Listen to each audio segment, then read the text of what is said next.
ఒక బోట్ జెట్టీకి వచ్చింది వీళ్ళు దొరికిపోవడం చూసిన బోట్ అది కలర్ చూసారు ఆ బోటులో ఉన్నోళ్ళు మీ ఆయనకి పాకిస్తాన్లో పట్టుకుని వెళ్ళిపోయారు అని చూసిన వాళ్ళు నాకు వచ్చి ఫోన్ చేసి చెప్పారు ఒక దేశానికి తెలిసిపోయింది ఇలాగా 22 మంది మత్స్యకారులు తిరిగిపోయారని కానీ మళ్ళీ మేము అదే గుజరాత్కి వెళ్తాం అక్కడ ఆంధ్రాలో తిరిగారు ఇలా పొలిటికల్ మీటింగ్స్ ఏదైనా ఉంటే ఆ తర్వాత గుజరాత్ వరకు కూడా వెళ్ళారు కదా ఢిల్లీ వరకు వెళ్ళారు గుజరాత్కి వెళ్ళా సేట్ దగ్గరికి 9 నెలలు అలా సముద్రంలో అక్కడే ఏట పూర్తి చేసి మళ్ళీ తిరిగి మత్స్యలేశంకి వస్తారని ఎందుకు గుజరాత్ వరకు ఎందుకు వెళ్తారు అంటే మామూలుగా అయితే గుజరాత్లో ప్రతి 20 కిలోమీటర్లకి జట్టీలు ఉంటాయి అక్కడ ఓకే అందుకనే ఉపాధి ఉంటుందని వెళ్ళిపోతున్నాం అక్కడ మీరు అక్కడ సముద్రంలో ఉన్నప్పుడు సెల్ ఫోన్ కనెక్షను ఇంటితో మాట్లాడాలనుకున్నా పిల్లలతో మాట్లాడాలనుకున్నా అలాంటి అవదు ఏ కనెక్షన్ ఉండదు అవదు దగ్గరలో ఒక 20-30 కిలోమీటర్లు టవర్ వస్తుంది మాకు అప్పుడు పైన స్లాబ్ మీదకి వెళ్ళడం చూడడం టవర్ రావడం మాట్లాడడం ఒక్కొక్కసారి కట్ అయిపోద్ది 2 ముక్కలు మాట్లాడడం మళ్ళీ చేయడం తుఫాన్ కదా గుజరాత్లో ఎలా ఉంటారు ఎప్పుడు జట్టీకి వస్తారని చూస్తే వీళ్ళు ఫోన్ రావాలి అమ్మాయ్యా వస్తారు అనే ఫీలింగ్ అనేది ఉంటుంది జాగ్రత్త చెప్తూ వాళ్ళ పైన ఆవేదన కూడా మాకు కనిపించింది లెటర్ జాగ్రత్తగా ఉండండి ఇక్కడ మాకేం పర్వాలేదు కానీ వీళ్ళు పోరాటం చేయండి మాకు ధైర్యం చెప్తూ వాళ్ళకి బయటికి తీసుకురావడానికి పోరాటం చేయండి నేను ఒక ఆవేదన అనేది కనిపించేది మాకైతే తెల్లారితే వచ్చేవారు కానిస్టేబుల్ పోలీస్ పాకిస్తాన్ లేపి మొక్కలకి నీళ్ళ గంట పోసేవాళ్ళం ఓకే తర్వాత గడ్డి గంట తెంపేవాళ్ళం గడ్డి మళ్ళీ లోపల తీసుకెళ్ళి తాళాలు వేసేస్తారు అందరికీ నమస్కారం సో మీ అందరికీ తెలుసు తండేల్ సినిమా కొన్ని రియల్ ఇన్సిడెంట్స్ నుంచి మనం ఇన్స్పిరేషన్ తీసుకొని సినిమా చేశాము నాకు ఫస్ట్ చందు గారి కథ చెప్పినప్పుడు జస్ట్ ఒక 10-15 నిమిషాలు ఐడియాగా చెప్పాడు ఆ తర్వాత నేను శ్రీకాకుళంకి వెళ్ళి మత్స్యలేశంకి వెళ్ళి 22 మంది ఎవరైతే ఉన్నారో మత్స్యకారాలు వాళ్ళ నుంచి ఈ ఇన్సిడెంట్స్ బేస్ చేసుకుని సినిమా తీసామో వాళ్ళని వెళ్ళి కలవటం జరిగింది సో కొంతమంది వాళ్ళు మనతో ఉన్నారు ఇక్కడ మొన్న ఈవెంట్కి వచ్చారు హైదరాబాద్కి and I'm happy to have them here so వాళ్ళతో మాట్లాడి ఇంకా కొన్ని విషయాలు తెలుసుకుందాం హలో హాయ్ సో అప్పుడు నాకు మీరు చెప్పింది ఏంటంటే మామూలుగా మీరు శ్రీకాకుళం నుంచి గుజరాత్ వరకు వెళ్ళి గుజరాత్లో అక్కడ బోట్లు తీసుకొని ఒక 9 నెలలు అలా సముద్రంలో అక్కడే ఏట పూర్తి చేసి మళ్ళీ తిరిగి మత్స్యలేశంకి వస్తారని ఎందుకు గుజరాత్ వరకు ఎందుకు వెళ్తారు అంటే మామూలుగా గుజరాత్ వరకు ఎందుకు వెళ్తున్నాం అంటే కారణం ఏంటంటే ఇక్కడ మనకి జట్టీలు అందుబాటులో లేవు ఓకే అంటే ఇక్కడ ఏటకి వెళ్తుంటే అలలు పెద్ద కెరటాలు ఇరిగేస్తుంటాయి దాని బోట్ల కింద ఉండిపోయి ప్రాణాలు కోల్పోతున్నాం అయితే గుజరాత్లో ప్రతి 20 కిలోమీటర్లకి జట్టీలు ఉంటాయి అక్కడ ఓకే అందుకనే ఉపాధి ఉంటుందని వెళ్ళిపోతున్నాం అక్కడ ఓకే జీవనోపాధి కష్టపడడానికి వెళ్ళిపోతున్నాం సో మీరు ఒకసారి అక్కడికి వెళ్ళాక ఒక 1 నెల రోజులు సముద్రంలోనే ఉంటారా ఒకసారి బోట్ తీసుకున్న తర్వాత 1 నెల రోజులు సముద్రంలోనే ఉంటారు 1 నెల రోజులు ఉంటాం లేకపోతే మీకు కంప్లీట్గా బోట్ డెక్ ఫుల్ అయిన తర్వాత తిరిగి వస్తారా అది సముద్రంలో ఏటకి వెళ్తాం చేపలు ఎక్కి పట్టిందంటే 20 రోజులకు వచ్చేస్తుంటాం అంటే ఐస్ అంటారు కదా ఐస్ అయిపోయిందంటే వచ్చేస్తాం ఓకే చేపలు ఎక్కి దొరికితే ముందు వచ్చేస్తాం దొరకలేదంటే అక్కడక్కడ పట్టుకుంటూ నెంబర్లు కొట్టుకుంటూ ఎత్తుకుంటూ పట్టుకుంటాం కొద్దిగా లేట్ అవుతుంది చేపలు దొరికామంటే హ్యాంగ్ వచ్చేస్తాం జట్టి ఓకే అండ్ మీరు అక్కడ సముద్రంలో ఉన్నప్పుడు సెల్ ఫోన్ కనెక్షను ఇంటితో మాట్లాడాలనుకున్నా పిల్లలతో మాట్లాడాలనుకున్నా అలాంటి అవదు ఏ కనెక్షన్ ఉండదు అవదు దగ్గరలో అవద్దు అంటే గుజరాత్ వేరే వాళ్ళు ఉంది కదా పోలవరం దగ్గర దాని నెంబర్ కొడతాం ఒక 200 కిలోమీటర్లు ఉందనుకో ఆ స్టీరింగ్ పట్టుకుంటూ వస్తాం దగ్గరలో ఒక 20-30 కిలోమీటర్లు టవర్ వస్తుంది మాకు అప్పుడు పైన స్లాబ్ మీదకి వెళ్ళడం చూడడం టవర్ రావడం మాట్లాడడం ఒక్కొక్కసారి కట్ అయిపోద్ది 2 ముక్కలు మాట్లాడడం మళ్ళీ చేయడం అలా ప్రయత్నిస్తుంటాం అలాగా ఓకే బాగున్నారా చాలా బాధ పిల్లలు బాగుంటారా ఎలా ఉన్నారు అందరూ బాగుంటారా అమ్మ నాన్న అట్లా ఉన్నప్పుడు అంటే ఎక్కడో చిన్న ఫీలింగ్ తట్టి ఉంటారు తుఫాన్ అంటారు సడన్గా గుజరాత్కి ఇలాగా టీవీలో చూస్తాం కదా గుజరాత్కి తుఫాన్ ఉందని వస్తారు తుఫాన్ ఎలాగుంటారు ఎక్కడ ఏడ్ చేస్తారు అనేసి అనుకునేలోపు వీరు అక్కడ అందుబాటులో ఏ జట్టు ఉంటుంది గోవా అవని మంగళూరు అవని ఏదో అవని అక్కడికి వెళ్ళడము అక్కడ బోట్ యాంకర్ అంటారు కదా అదేసి అక్కడ ఉంటారనమాట జట్టి అప్పుడు మాకు కాల్ చేస్తారు అప్పుడు మాకు ధైర్యంగా ఉంటుంది ఆ జట్టికి వస్తారు తుఫాన్కి దొరకకంట అనేసి మాకు ధైర్యం ఉంటుంది అనమాట. మీరు రోజు రోజుకి చూస్తూనే ఉంటారా? చూస్తూనే ఉంటారు, ఎప్పుడు వస్తారు తుఫాన్ కదా గుజరాత్లో ఎలా ఉంటారు, ఎప్పుడు జట్టికి వస్తారని చూస్తాం. వీళ్ళు ఫోన్ రావాలి, అమ్మాయ్యా వస్తారు అనే ఫీలింగ్ అనేది ఉంటుంది. సో మీరు ఫోన్ పక్కనే పెట్టుకుంటారా? ఫోన్ అయితే పక్కనే ఉంటుంది. తుఫాన్లు అయినప్పుడు అయితే కరెక్ట్గా వచ్చినప్పుడు ఫోన్ అయితే ఇంట్లోనే ఉంటుంది, ఎప్పుడు ఫోన్ చేస్తారో తెలియదు కదా. అదే ఏట్లో ఉన్నప్పుడు నార్మల్ టైం, తుఫాన్ లేని టైంలో ఏట్లో ఉంటారు కదా, 30 days అయ్యగల ఇంక కాల్ వస్తుంది, పక్కన పెట్టుకోండి. కాల్ 30 days కానీ 1 day అవతలైనా ఇంకా టెన్షన్ అనమాట, ఎందుకు రాలేదు ఏమైంది అని. సో టెన్షన్ అనేది వచ్చేస్తుంది అనమాట. ఒక్కొక్కసారి అయితే ఎమోషనల్ అయిపోతాం. మన సినిమాలో కూడా సాంగ్ మోంటాజెస్ లో ఉంది కదా, the calendar where you'd keep. So ఆ 30 days అక్కడి నుంచే ఆ చిన్న ఆ మూమెంట్ తీసుకున్నాం మీరు చెప్పిన దాన్ని బట్టి. అంటే మనం ఫిల్మ్లో కూడా ఒక సీక్వెన్స్ ఎలా పెట్టాం, ఎన్ని రోజులు అయిపోయిన తర్వాత ఎలా కొంచెం చేతులు ఉణుగుతున్నాయో తెలుసా అని. సో ఒకవేళ 30 రోజుల్లో ఫోన్ రాకపోతే అంటే అక్కడ వాళ్ళని కాంటాక్ట్ చేయడానికి ఏదైనా మీకు ఎమర్జెన్సీలా ఏదైనా నంబర్ ఉందా? ఏమీ లేదు, ఏముండదు.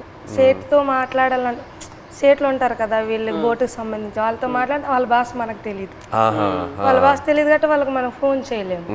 ఆ భాష వచ్చినంటే మన దగ్గర ఉంటారు. ఆ భాష వచ్చిన వాళ్ళందరూ గుజరాత్లో ఉంటారు కదా, జెంట్స్ మొత్తం గుజరాత్లో ఉంటారు. ఓన్లీ లేడీస్ ఇక్కడ ఏదో కూలి పని చేసుకొని చేపలు పట్టుకొని వెళ్ళి అమ్ముకోవడం, కానీ ఇక్కడ మా లేడీస్ ఉంటాం అంతే. మాకు ఇది తప్పించి వేరే వృత్తి అయితే రాదు, చేపల వృత్తి. ఎప్పుడైనా ఇంత ఒక దేశానికి తెలిసిపోయింది ఇలాగా 22 మంది మత్స్యకారులు తిరిగిపోయారని, కానీ మళ్ళీ మేము అదే గుజరాత్కి వెళ్తాను వేట చేయడానికి, తప్పదా మాకు అదే ఉపాధి అంతే. ఎలా తెలిసింది ఆ రోజు ఎలా వాళ్ళు దొరికిపోయారు అనేది? నేను 7 months ప్రెగ్నెంట్ పాప అప్పుడు కడుపులో ఉంది. కూర్చున్న అలా ఫోన్ వస్తుంది, 29 days అయింది అప్పటికి. ఫోన్ వస్తుందని ఇలాగే కూర్చున్నా, మా పెద్ద పాప పక్కన పెట్టుకొని. మా అమ్మకి కానీ చెప్తానని మీ అల్లుడు వస్తారు ఇలాగ యాట్ నుంచి ఫోన్ చేస్తారమ్మా చెప్పిన తర్వాత సరేలేని కూర్చున్నాను. ఫోన్ రాలే.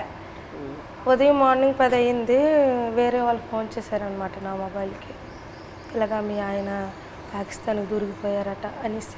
వేరే వాళ్ళంటే ఎవరు ఫోన్ చేశారు? అదే గుజరాత్ నుంచి, మా ఊరు నుంచి వలస వెళ్ళారు కదా, అక్కడి నుంచో ఒక బోటు జట్టికి వచ్చింది. వీళ్ళు దొరికిపోవడం చూసిన బోట్ అది, కలర్ చూసారు ఆ బోటులో ఉన్నోళ్ళు, మీ ఆయనకి పాకిస్తాన్లో పట్టుకుని వెళ్ళిపోయారు అని చూసిన వాళ్ళు నాకు వచ్చి ఫోన్ చేసి చెప్పారు.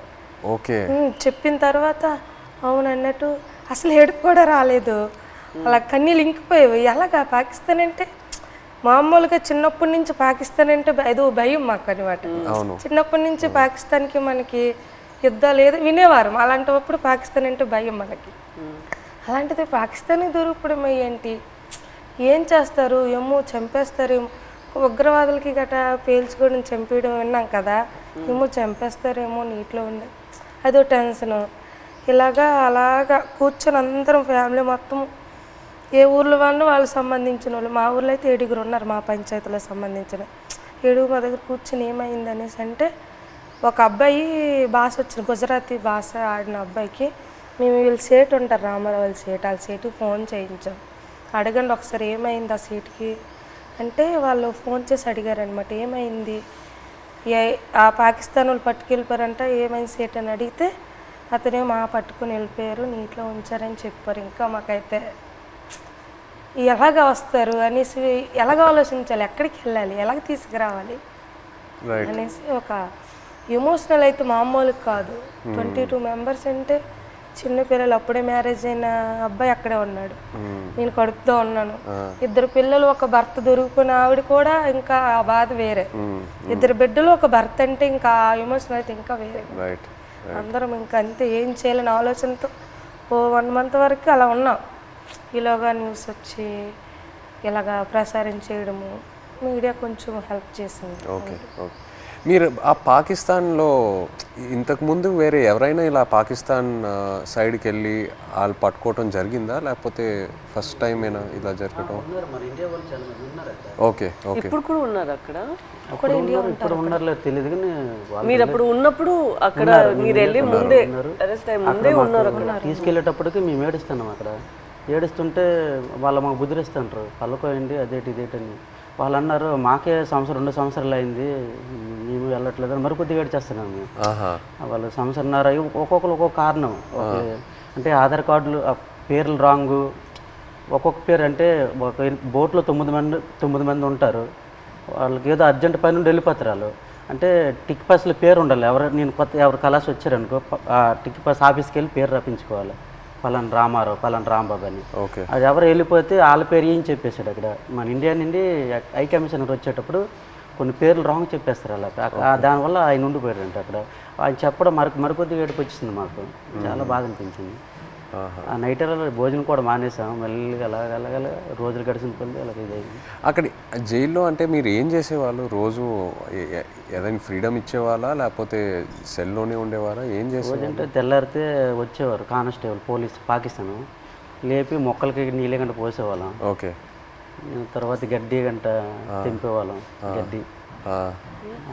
తర్వాత గార్డెనింగ్ అని వాళ్ళు పాకిస్తాన్ ఖైదీలతో నీళ్ళు జల్లిస్తారు. వాళ్ళు జల్లిస్తే కర్రకి గోనకి చుట్టేసి అలాగా అలికినట్టుగా తలా పేసినట్టు చేపిస్తారు.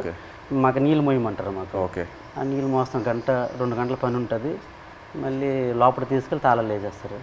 ఇప్పుడు మీరు ఒకవేళ ఇంట్లో వాళ్ళతో మాట్లాడాలంటే ఉత్తరాల వైపే మీకు కమ్యూనికేషనా లేకపోతే సెల్ ఫోన్తో? ఫోన్ ఏం లేదు, ఓన్లీ ఉత్తరాల వైపే. అండ్ అది పంపించడానికి ఎంతసేపు పట్టేది? మీరు ఒకవేళ ఒకసారి రాసిన తర్వాత, ఉత్తరం రాసిన తర్వాత వెళ్ళి మచిలీపట్నం చేరడానికి ఎంత టైం పట్టేది? అంటే మేము దొరికిన తర్వాత వాళ్ళు ఇండియా వాళ్ళు ఉన్నారు దాంట్లో. ఉత్తరాలు కూడా మేము అదే 1-2 నెలలకి, ఒక్కొక్కసారి లేట్ అయితే 3 నెలలు కూడా వస్తుందని చెప్పారు. మేము కూడా లెటర్లో రాసాం ఇలా అనుకోండి. అంటే ఏట పూర్తి అయిపోయింది, అదే రోజు తెల్లారిసరికి వచ్చే టైంకి అనుకోకుండా దొరికిపోయాం, ఇలా జరిగింది. ఒక పక్క బాధగున్నా లోపల దిగమింగుకొని మీరు శుభ్రంగా ఉండండి అని వాళ్ళు చెప్పాం. అప్పుడు ఇప్పుడు ప్రెగ్నెంట్, అప్పుడు అదే ఏట రావాలనుకుంటాను ఊరు. నేను ఇంకా వచ్చి రావాలనుకుంటా ఇంకా దొరికిపోయింది.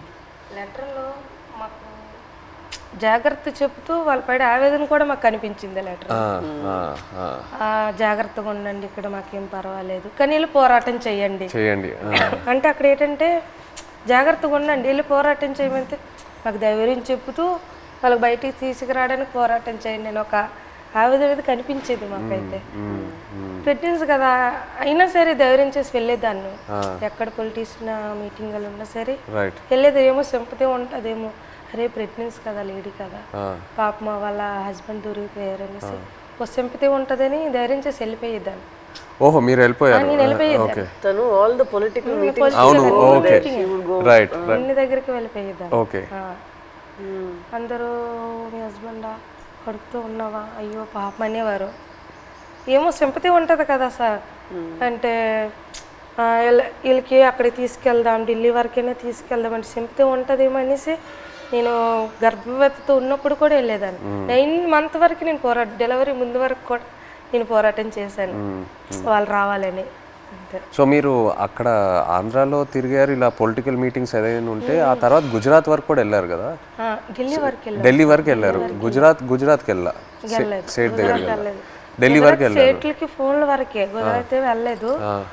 డెలివరీ అయిపోయిన తర్వాత 20 days పాపకి, 20 days పాపకి ఇంటి దగ్గర వదిలేసి దాన్ని ఢిల్లీ వెళ్ళాం. ఢిల్లీ వెళ్ళిన తర్వాత అంటే అందరూ అనేవారు, ఇతను కూడా లెటర్లో రాశారు, ఢిల్లీ వెళ్ళండి, ఢిల్లీ వెళ్తే మనకి వచ్చే అవకాశాలు ఉన్నాయని ఇతను లెటర్లో రాసేవారు అనమాట రామారావు గారు. సరేలే ఢిల్లీ కొంచెం అది పేద పరిస్థితి కదా సార్, ఢిల్లీ అంటే మాకు తెలియదు, భాష తెలియదు, ఎలాగెళ్ళాలో తెలియదు. అలాగ ఉన్నప్పుడు కొంతమంది అదే పొలిటీషియన్ వచ్చి ఇలాగ రండి, అక్కడ మీకు పని జరుగుతుంది, ఏం అవ్వదు, గైడ్ చేయడానికి ఒక అతను వచ్చి వెళ్ళండి అంటే సరేలే ఇంత పోరాటం చేసి ఇదే చేయలేమా అనేసి ధైర్యం చేసి వెళ్ళాం ఢిల్లీ. ఢిల్లీ వెళ్ళిన తర్వాత అక్కడే ఢిల్లీ వెళ్ళిన తర్వాతే వీళ్ళు బయటకు వచ్చారు. అంతవరకు ఆ 14 నెలలు అక్కడే ఉన్నారు. అతను అక్కడ అంబాసిడర్తో మాట్లాడడం కానీ ఉన్నారనడం కానీ. మెయిన్ మాకు బాధ కలిగించింది ఏంటంటే పుల్వామా దాడి. ఆ దాడి ఇలాగ మార్నింగ్ ఇలాగ టీవీ వేసాను, ఇలాగ మన ఇండియన్ ఆర్మీకి ఇలాగ ఉగ్రవాదులు చంపేశారు, ఆత్మహత్య దాడి అయిన తర్వాత అవునా ఎందుకు అనేసి వీళ్ళకి ఏం చేస్తారని ఇదో బాధ మళ్ళీ అక్కడ మరి ఇండియన్స్ ఉన్నారు కదా సార్ ఏం చేస్తారని బాధలు ఉన్నప్పటికీ లెటర్స్ అయిపోయి 3 months వచ్చిన లెటర్స్ బాగానే వచ్చి పుల్వామా దాడికి పుల్వామా దాడికి ముందు లెటర్స్ కంటిన్యూ అయ్యేవి మేము పంపించింది అతనికి వెళ్ళేది అతను పంపించింది మాకు వచ్చేది కానీ పుల్వామా దాడి తర్వాత స్టాప్ అయిపోయింది 3 months వరకు ఒక్క లెటర్ రాలే ఇంకా మాకు ఇంకా టెన్షన్ ఇంకా ఎక్కువైపోయింది అదో బాధ అనేసి ఇలాగా మరి ఇంకా లేదు ఉండొద్దు ఎక్కడ ఢిల్లీ వెళ్ళిపోతాం అనుకుని అందరం 22 ఉమెన్స్ అందరూ ఇంకా లేదు పదండి అనేసి 22 మంది వెళ్ళిపోదాం లేదు ఇంత మా ఓన్ డబ్బులు అనుకుని పదండి అనేసి ముందడుగు వేస్తాం అంతే ముందడుగు వేసుకుని వెళ్ళిపోయాం అంతే వచ్చిందో రాందో వెళ్ళాం అక్కడికి వెళ్ళిన తర్వాత జయశంకర్ అని విదేశాంగ మంత్రికి కల్పించారు ఇంగ్లీష్ రాదు కదా ఏదో మా తెలిసిన భాషలు అంటే అతను మా కన్నీళ్ళు చూసి అతనికి అర్థమైపోయింది అనమాట ఓ ఇంత బాధపడుతున్నారని ఏడుస్తాను మా ఆవేదన చెప్తూ మా కళ్ళని నీరు వచ్చేస్తుంది అది చూసి పాపం అతను తట్టుకోలేకపోయారు వెంటనే ఫోన్ పాకిస్తాన్ చేశారు మన ఇండియా అంబాసిడర్ చేసిన తర్వాత పర్లేదు ఉన్నారు ఇలాగ వస్తారు అని చెప్పారు జనవరి కల్లా వచ్చేస్తారు అన్నారు మా దగ్గర చెప్పారు జనవరి కల్లా వచ్చేస్తారు రాకపోతే మీకే పాకిస్తాన్ నేను తీసుకెళ్తాను నేను భరోసా ఇస్తానని మాట ఇచ్చిన తర్వాత అప్పుడు ఇంకా హ్యాపీ అంతే అతను అన్నట్టు జనవరి కల్లా మాకు ఫస్ట్ కల్లా అక్కడి నుంచి లిస్ట్ వస్తుంది అనమాట గనగల రామారావుకి వాళ్ళ భాష వేరే కదా సార్ గనగల రామ గుణగల్ల రామారావు కేసమర్రికి కసమర్రయ్య అన్నట్టు సార్ ఆ లిస్ట్ కూడా రాంగ్ వచ్చింది అనమాట గనగల రామారావుకి గంగల్ రామారావు సో మీరు కన్ఫ్యూజ్ అయిపోయారా ఎవరు అక్కడ ఎవరు ఉన్నారు ఏంటి సరేలే అది ఉర్దూ భాష కదా ఏమో ఇలాగ తెలియపు ఇలాగ రాశారేమో అని మాకు మేము ఆలోచించుకున్నా వచ్చేస్తారు అన్నట్టు మీకు ఆ టైంలో ఎలా అనిపించింది సడన్ గా భయం వేసింది పేరు డిఫరెంట్గా ఉన్నప్పుడు 22 మందిలో 21 మంది వెళ్ళిపోయి నన్ను వదిలేస్తారేటని ఒక ఇది వీళ్ళు కావాలని వాళ్ళకి రాస్తారేటో చెప్పలేం పాకిస్తాన్ మీ పేరే తప్పేశారా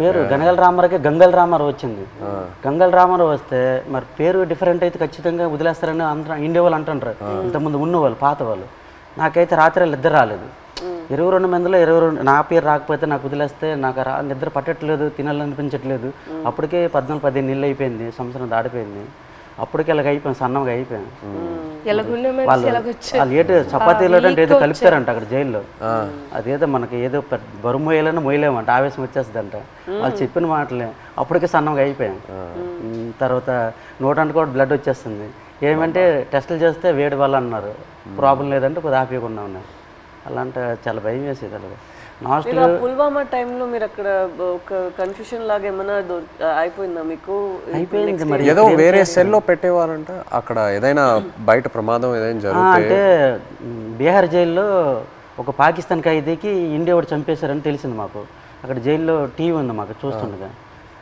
చంపేస్తే మాకు తెలీదు మాకు 4 రూమ్లలో అందరికి ఒక్క రూమ్లో బంధించేస్తుంటారు బ్యాగులకి నైన్గా పట్టుకొని ఒక రూమ్లో తీసుకెళ్ళి ఇంకోటి బాంబు వేసేస్తారు మనం చంపేస్తారని అంటే ఇంకొకడు చాలా భయం వేసేస్తుంది అప్పుడు ఇంకో అందులో కానిస్టేబుల్ ఉంటారు కదా కొందరు పాకిస్తాన్ వాళ్ళు ఆయన లేదు అక్కడ మీ ఇండియా కూడా మా పాకిస్తాన్ ఖైదీ చంపేశాడు కదా ఇక్కడ మీ వాళ్ళకి ఏం జరగకంటే మీరు అందరికి ఒక రూమ్లో పెడతాను మీరు జడవద్దని చెప్పాడు అప్పుడు కొద్దిగా ఊపిరి పీల్చుకున్నాం అలా జరిగింది అండ్ మీకు జైల్లో ఇప్పుడు డబ్బుల్లా ఇప్పుడు ఈ ఉత్తరాలు పంపించడానికి ఆ అమౌంట్ ఎలా మీకు ఇప్పుడు పెన్నుల మీద పేర్లు చేస్తాను నేను ఒక్కొక్కరు ఒక్కొక్క పని నేర్చుకున్నాం నాకైతే 2 వారాలు పట్టింది టైం ఓకే ఇప్పుడు నాకు చైతన్య పెన్ను ఉంటుంది పైన దారంతో నాకు చైతన్య పేరు వచ్చేస్తుంది కింద సాయిపల్లి అంటే ఒక పెన్ను మీద 2 పేర్లు రాస్తే 2 పేర్లకు 200 ఇస్తారు ఒక పేరు అయితే 100 రూపాయలు ఇస్తారు అలాగే రోజుకి 5-6 పెన్నులు అలా చేసేవాడిని ఆ పెన్నులు వాళ్ళకి ఇస్తే ఖైదీలు ఏడు చేస్తారు వాళ్ళకి బెయిల్ మీద వెళ్తారు కదా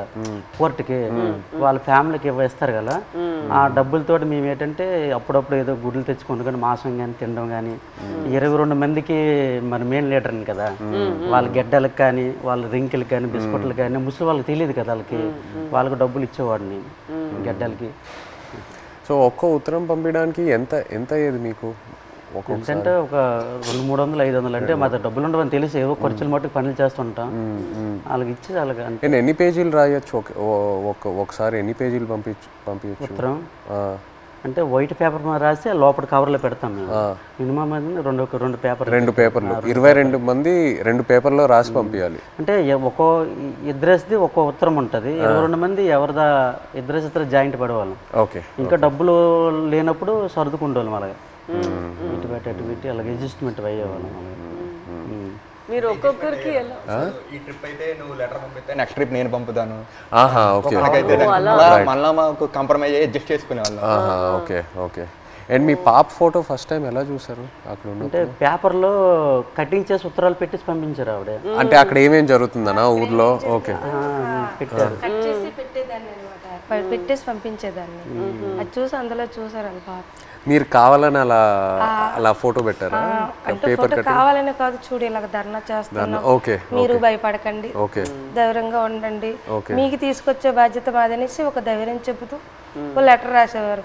ఇక్కడ మేము భయపడే వాళ్ళకి భయపెట్టిస్తే వాళ్ళు ఇంకా భయపెట్టేస్తారు కదా అనేసి ఒక పోరాటం చేస్తాను, మీరు జడకండి ధర్నాలు చేస్తాను అనుకుని పాప ఫోటో కట్ చేసి పెట్టేసి పంపించారు. జైల్లో అయితే చాలా బాధ. అంటే ఆ పాకిస్తాన్ ఖైదీలకి పడుకుని పెట్టి చెట్ట పైకి ఎత్తేసి పట్టుకొని పెద్ద బెల్ట్ ఉంటుంది ఇలాగ బాధేసేవారు.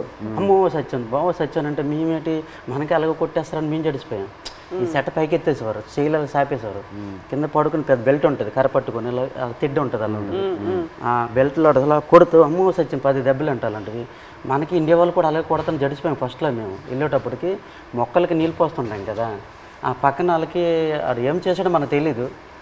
అలా కొడుతుంటే అలాగే మనకి కూడా కొట్టేస్తారని భయం వేస్తుంది ఫస్ట్లో. వాళ్ళు అన్నారు మీకు ఇలాగ కొట్టరు, మీరు ఇంకా 1-2 సార్లు తప్పులు చేస్తే మీకు కొడతారు. తప్పులు అంటే జైల్లో కానీ మా 22 మందిలో కానీ ఇంకా గుజరాత్లో ఉన్నారు ఇండియా వాళ్ళు కదా, ఏ బాత్రూమ్ దగ్గర కానీ బట్టలు ఉతుక్కున్నప్పుడు కానీ మనలో మనం కొట్టుకుంటే ఒకసారి కుదిరేసి రెండోసారికి గడికి ఒక మనిషి 3 తప్పులు చేస్తే మీకు కూడా అలాగే పడుతుంది. అంటే అప్పటి నుంచి గొడవలు కూడా బాత్రూమ్ దగ్గర అలాగే అడ్జస్ట్మెంట్ అయిపోవాలి మేము. అలాగే అలా కొట్టేస్తారు అయితే. మీరు ఒక్కొక్కరికి ఎలా సమాధానం చెప్తారు అక్కడ ఎన్ని రోజులు ఉన్నప్పుడు? ఎలా మీరు సమాధానం ఏంటి, తిట్టేవారు కూడా 22 మంది ఉన్నాం, నీ వాళ్ళని ఇలా జరిగింది, మా డ్రైవర్లు కూడా నీ వెంట వచ్చారు. అంటే ఇంతకు ముందు ఇతనికి యాట్లో గనగల రామారావు పాకిస్తాన్ వైపు ఎక్కి యాడ్ చేసేవారు, బోర్డర్ దగ్గరలో ఇతని వల్ల దొరికిపోయారు అనేసి ఒక బ్యాడ్ నేమ్ మీద వస్తుంది ఇతనికి. ఇతను అది దృష్టిలో పెట్టుకుని భోజనం సరిగ్గా చేసేవారు కదా అక్కడ. పెళ్ళి అవన్న కుర్రోళ్ళు కూడా నాకు పెళ్ళి అవ్వకుండా కూడా మీరు చేశారు, నేనిండా మేము దొరికిపోయాం అని అనేవారు. ఒక బాధలో ఉండేది. తప్పదు మరి, జరిగిపోయింది చాలా బాధ. బట్ ఇప్పుడు వాళ్ళందరూ బయట వచ్చేసారు, పెళ్ళిళ్ళు కూడా చేసుకుంటారు. భయంలో ఉన్నప్పుడు అలాగే సడన్ గా మనం మాట్లాడతాము అనుకునేది అని మాట్లాడేస్తాం. మీరు గుజరాత్ సేట్ దగ్గరికి వెళ్ళి ఆయనతో మాట్లాడటం ఐడియా రాలేదా? అంటే సేట్ దగ్గరికి వెళ్తే ఆ డబ్బు ఆ విషయం భాష రాదు కదా, సో దానివల్ల మీరు కొంచెం ప్రెగ్నెన్సీ డెలివరీ టైం కదా సార్, అతను లేరు, మనకి కొంచెం ఇబ్బంది ఉందనేసి నేను అతను సేటికి ఫోన్ చేశాను సార్. అక్కడికి చేసిన తర్వాత ఇలాగ అంటే భాష వచ్చిన వాళ్ళతో మాట్లాడించాను, ఇలాగ చెప్పండి డెలివరీ టైం ఉంది కదా, అతనికి ఏమైనా అమౌంట్ నేను వెయ్యను అంటే కొంచెం కోపంగా మాట్లాడేవారు వాళ్ళు. నేను వెయ్యను, పట్టించుకోలేదు వాళ్ళు. మాకు కూడా 2 బోట్లు దొరికిపోయాయి కదా, నేను ఎందుకు మీకు వేయాలన్నట్టు మాట్లాడేవారు.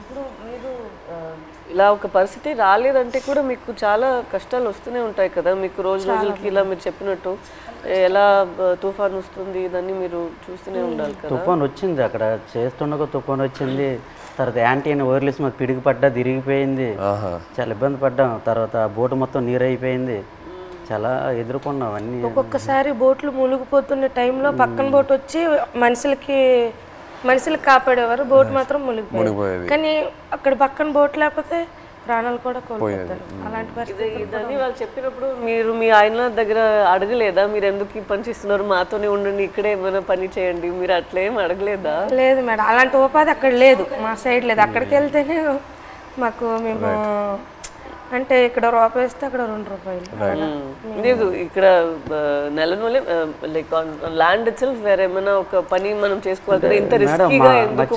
చాలా మంది డిగ్రీ ఇవన్నీ చదువుకుని ఉన్నారు చాలా మంది, ఇంజనీర్ చేసిన వాళ్ళు కానీ జాబులు రావట్లేదు మంచిగా. ఎస్టీ జాబితాల్లో ఏదో చేరిస్తే మాకు జాబులు వస్తామని అంటారు, కానీ చదువుకున్న జాబులు రావట్లేదు. అందుకే ఎక్కువ వలసలు వెళ్ళిపోతారు. చాలామంది చదువుకున్న వాళ్ళు కూడా వెళ్ళిపోతుంటారు. వీళ్ళ అబ్బాయి కూడా చదువుకుంటారు. చాలామంది డిగ్రీలు ఇంటర్లు చదువుకున్న జాబులు రాక వెళ్ళిపోతుంటారు. మా మధ్యకి ఎస్టీ జాబితాలు చేరిస్తేనే ఆ జాబులు వస్తావంటే దానికోసం ప్రయత్నిస్తాను, కానీ ఇక ఎవరు సరిగ్గా పట్టించుకోవట్లేదు. ఎందుకు మాకు జాబులు రావట్లేదు అర్థం కావట్లేదు. సో మీరు శ్రీకాకుళం నుంచి లెటర్స్ పంపిద్దాం అనుకున్నారు కదా పాకిస్తాన్కి, అప్పుడు జైల్లో ఉన్నప్పుడు. అప్పుడు ఇక్కడి నుంచి లెటర్లు పంపించడానికి ఏదైనా ఇబ్బంది ఉండిందా? ఇబ్బంది ఉంది. ఇక్కడ నుంచి లెటర్స్ అంటే వాళ్ళు అడ్రస్ రాశారనమాట, ఇలా పంపించండి, టు అడ్రస్ ఫ్రమ్ అడ్రస్ అన్నట్టు ఉంటుంది, ఇలా పంపించండి అని రాశారు. అలాగే మేము పోస్ట్ ఆఫీస్కి వెళ్ళి ఇలా రాస్తే పాకిస్తాన్ రాస్తే వాళ్ళు చదివారు. పాకిస్తాన్ ఏంటి, పాకిస్తాన్కి మీకేం సంబంధం, మీరు పాకిస్తాన్కి లెటర్ వేయడం ఏంటి, ఇలాగ అడిగేవారు అనమాట. చాలా ఇబ్బంది పెట్టేశారు. 2-3 days వాళ్ళకి ఇలాగే ఇబ్బంది పెట్టేస్తే మేము ఈ స్టోరీ మొత్తం చెప్పిన తర్వాత వాళ్ళు అప్పుడు ఒప్పుకున్నారు. తర్వాత మేము ఏదో పాకిస్తాన్ నుంచి వచ్చినట్టు, వీళ్ళు పాకిస్తాన్ వాళ్ళు, మీరు వేయడం ఏంటి పాకిస్తాన్ అనేసి వాళ్ళ క్వశ్చన్లు అడిగేవారు. చాలా ఇబ్బంది పెట్టేశారు. తర్వాత ఈ స్టోరీ మొత్తం చెప్పిన తర్వాత అప్పుడు నమ్మారు. అంతే. మీ ఫ్యామిలీ ఎవరు చెప్పలేదా మీకు ఇలా చేపలు పట్టుకున్న వాళ్ళని పెళ్లి చేసుకోకూడదు, ఇలాగే ఉంటుంది మీకు, ఇదన్నీ ఎందుకు, లేదంటే ఎందుకు లవ్లో పడుతున్నారు మీరు ఇలా రిస్కీ లైఫ్లో ఉన్న వాళ్ళతో, అలా ఏమి ఎవరు చెప్పలేదా? ఏదండి అదే మీరు ఎవరు చెప్పలేదా? అమ్మ నాన్న వాళ్ళు ఎవరు లేదు ఇక్కడ ఉన్న వాళ్ళే చెప్పినా అవి లవ్లో ఉంటాం కదా, అవే కనిపించదు అనమాట. అంతే, లవ్లో ఉంటే అతనే కావాలన్నట్టు ఉంటది. అంతే, ఎంత రిస్క్ అయినా పర్లేదు, ఇలాగే ఉండిపోతుంది, అతనే కావాలి. మన తండేల్లో సత్య అండ్ రాజు లాగే ఒక రకంగా. సార్ ఇప్పుడు మేము పాకిస్తాన్ భారతదేశం మొత్తం తెలుసు కదా, ఈ కథ తీయాలని మీకు ఎలాగనిపించింది? మా ఇంటికి రావడం, తినడం, చేయడం చాలా హ్యాపీ అనిపించింది. మీకు ఎలాగ ఆలోచన వచ్చింది తీయాలని? ఎంతమందికి తెలుసు కదా, చాలామంది ఉన్నారు, ఎవరికి రాని ఆలోచన మీకు ఎలాగొచ్చింది? లేదు, చాలా అంటే ఫస్ట్ నాకు చందు ఈ కథ చెప్పిన తర్వాత కార్తిక్ వచ్చి నాకు ఐడియా చెప్పాడు. ఆ తర్వాత చందు నేను సినిమాలో ఇలా ఒక స్క్రీన్ ప్లే ఇలా తీద్దాం అనుకున్నాను చెప్పిన తర్వాత బాగా ఎక్సైట్ అయ్యా.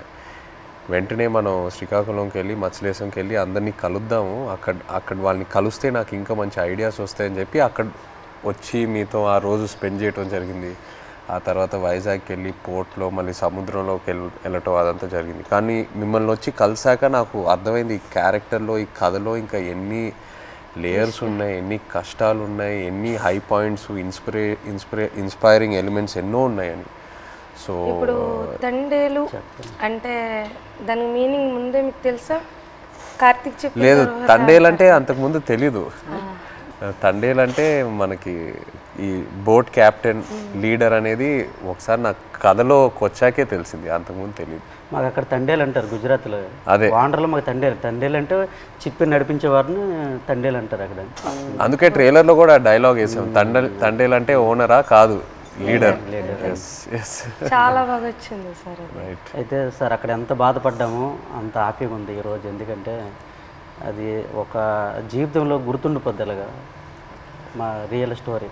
ఇప్పుడు మేడం అంటే మేమైతే రియల్గా అన్నీ మా బాధలన్నీ తెలుసు మాకు, మేము పడే ఆవేదన. కానీ మీకు ఎప్పుడైనా షూటింగ్లో ఒక సీన్ చెప్పినప్పుడు, అదే ఎమోషనల్ సీన్ చెప్పినప్పుడు కానీ ఆ సీన్కి ఎప్పుడైనా మీరు ఎమోషనల్ అయ్యారా? అరే వీళ్ళు ఎంత బాధపడ్డారు అన్నట్టు మీకు ఎప్పుడైనా అనిపించిందా? మాకు మీ వే ఆఫ్ లైఫ్ రోజు మీరు ఎలా గడుపుతున్నారో అదే నాకు ఒక పెద్ద ఆశ్చర్యం. మీరు ఎలా చెప్తారు, నేను రోజుకి తుఫాన్ అక్కడ వస్తుందా, ఏమవుతుంది అని ఒక రోజుకి ఎలా మీరు గడపగలుగుతారు?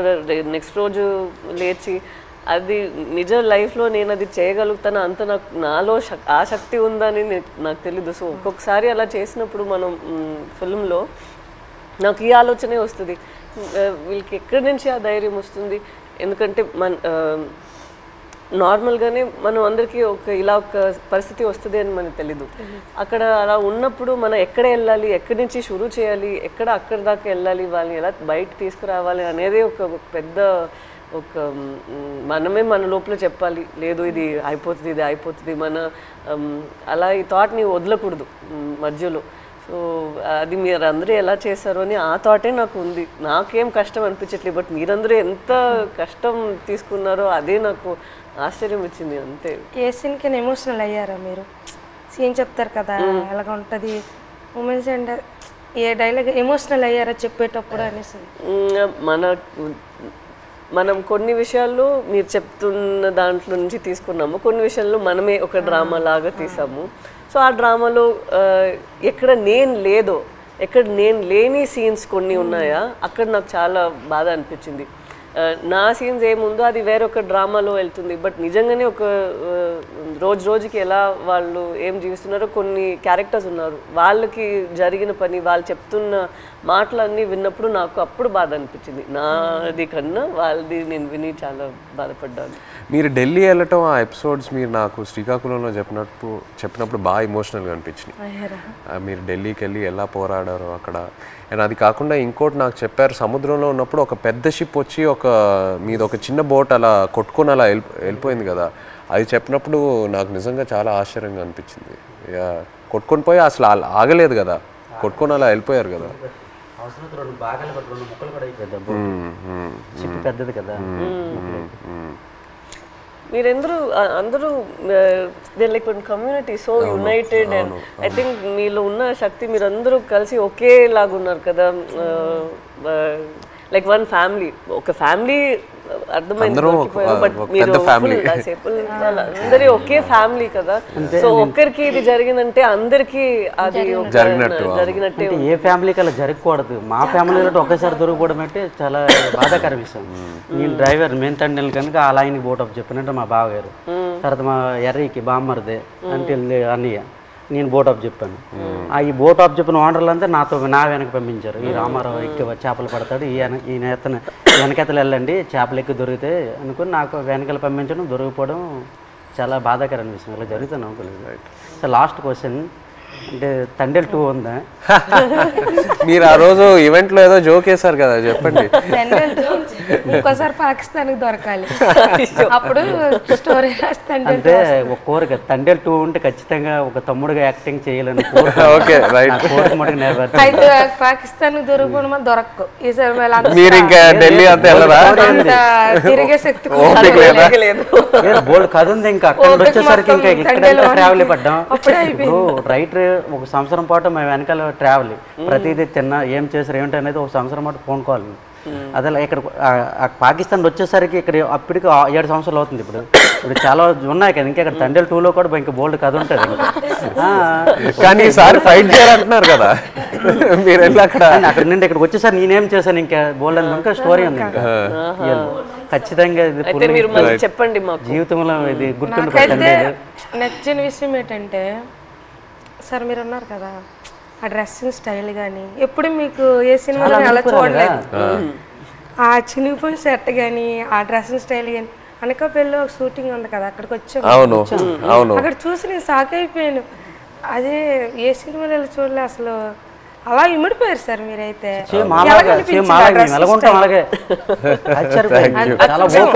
అదే నేను చెప్తున్నా కదా, మిమ్మల్ని వచ్చి అప్పుడు కలిసి మీతో టైం స్పెండ్ చేశాకే నాకు ఆ క్లారిటీ వచ్చింది. ఓకే మనం ఇలా క్యారెక్టర్ని ఇలా డిజైన్ చేయాలి. సో సేమ్ బనీలతోటి ఆ ఎండలోటి ఇవన్నీ చాలా కష్టపడ్డారు. చాలా యాంకర్ పట్టుకొని ఉన్నారు కదా ఫస్ట్ పోస్ట్ పట్టుకొని హైలైట్ అది అయితే అందరు కూడా మా ఊళ్ళు ముసలంతా సాయి సినిమా మేము చూడాలి. ఎవరికి ఫోన్ చేసినా అదే రింగ్ స్టోన్ బుజ్జి తల్లి. ఎవరికి ఫోన్ చేసినా రింగ్ స్టోన్ ప్రతి సెల్లకి హైలెస్ సాంగ్ అంత కదా.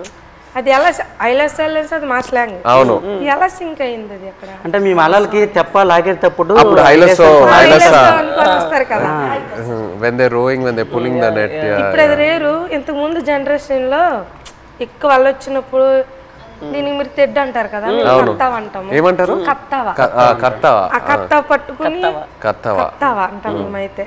అండ్ పెద్దలు వచ్చినప్పుడు ఇలాగా బోట్ వెళ్తుంది కదా, ఆ కత్త తోటే అలా లెవెల్ చేసుకుని వచ్చి ఐలెస్ అనుకుని వచ్చి వడ్డీకి వస్తారు.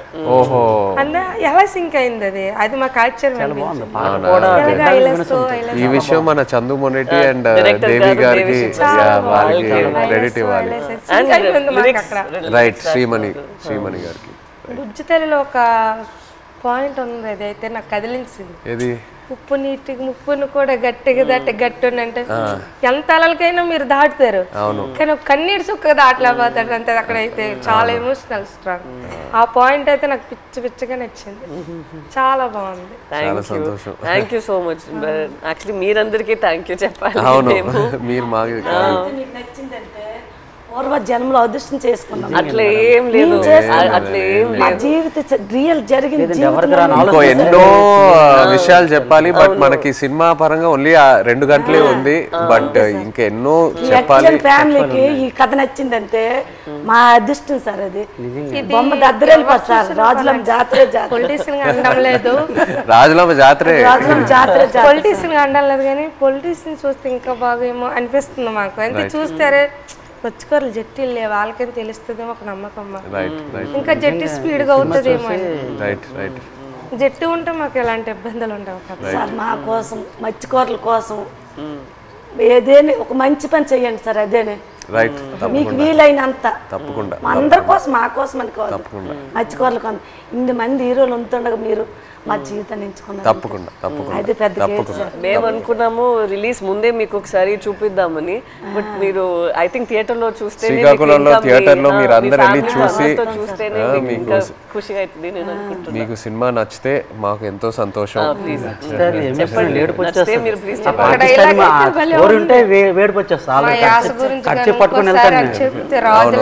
అది మిమ్మల్ని మైండ్ లో పెట్టుకొని చేస్తాం. అవునా? జరిగింది. ఇప్పుడు మేము చేపలు సార్, మా యాస వేరే ఉంటుంది. అలా అక్కడ ఉంటుందిరా అనడానికి అక్కడ ఉంటుందిరా అనేసి మా భాష వేరే ఉంటుంది. ఒక సిటీ వెళ్ళామనుకో మా భాష విని అరే చేపలు వాళ్ళరా అంటారు. కొంతమంది మీ చేపలు ఇలా అంటారు. కొంతమంది అంటే అంటారు అనడానికి మాకు అలాగ రాదు. ఒక్కో వేరే మత్స్యకారుల స్లాంగ్ వేరే వేరే ఉంటాయి. మా స్లాంగ్ వేరేగా ఉంటుంది, పక్కన మత్స్యకారు స్లాంగ్ వేరేగా ఉంటుంది. అందులో మా స్లాంగ్ అయితే ఎవరు మాట్లాడలేరేమో, కానీ మేడం గారు అయితే చాలా మేము మాట్లాడినట్టు మాట్లాడారు. ఇది హైలైట్ మేడం గారు. మేము అలాగే మాట్లాడతాం, ఉంటదిరా అలాంటి వెళ్దాం రా అన్నట్టే మేడం గారు. చాలా థ్యాంక్ యూ సో మచ్. ఇది నాకు పెద్ద compliment. Thank you very much. Success meet మాత్రం శ్రీకాకుళం అది నా ప్రామిస్. సినిమా రిలీజ్ తర్వాత సక్సెస్ మీట్ కి మేము శ్రీకాకుళమే వస్తున్నాము. అక్కడికి వచ్చి కలిసి శ్రీకాకుళంలో సక్సెస్ మీట్ పెట్టి వెళ్తున్నాం. ఆ టైం లోపల మీ 25 మందిని కాల్ చేసి వాళ్ళని కూడా సక్సెస్ మీట్ లో వాళ్ళని కూడా అప్రోచ్ చేస్తే కరెక్ట్ గా ఉంటుంది. శ్రీకాకుళం కేమచ్చిలేసి వస్తానరా? రమ్మంటే వస్తాం, ప్లాన్ చేస్తాం. బట్ సక్సెస్ మీట్ అయితే శ్రీకాకుళంలో చేస్తున్నాము తప్పకుండా. Okay, thank you so much. మాతో మీరు కలిసి ఇంత షేర్ చేశారు. Again thank you so much.